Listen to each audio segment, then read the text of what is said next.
আল্লাহ রাব্বুল আলামিন সূরা নিসার ৪৮ নম্বর আয়াতের মধ্যে বলেন, ইন্নাল্লাহা লা ইয়াগফিরু আন ইউশরাকা বিহি ওয়া ইয়াগফিরু মা দুনা যালিকা লিমান ইয়াশা ওয়া মান ইউশরিক বিল্লাহি ফাকাদ ইফতারা ইসমান আযীমা। আল্লাহ রাব্বুল আলামিন বলে, নিশ্চয় আল্লাহ তার সঙ্গে শিরিককারীকে কখনো পছন্দ করেন না।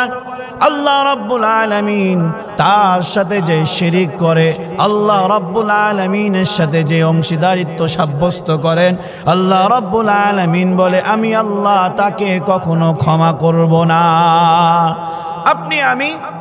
আমরা হয়তো অনেকেই নিজেকে মুসলমান দাবি করি, কিন্তু আপনি আমি অজান্তে আল্লাহ রাব্বুল আলামিনের সাথে অনেক সময় শিরিক করি।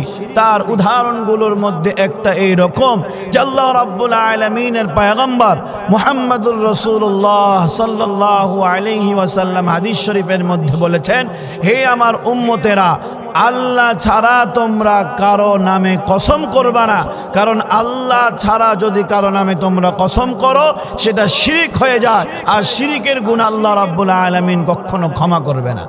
শুধু তা নয়, আপনি আমি নিজেকে মুসলমান দাবি করি, মাথায় লম্বা টুপি পরিধান করি, 5 ওয়াক্ত নামাজ কালাম আদায় করি, কিন্তু দুঃখ আর পরিতাপের বিষয় আল্লাহ রাব্বুল আলামিন কখনো পছন্দ করে না যে তার বান্দা তাকে ছাড়া কারো সামনে মাথা নত করবে।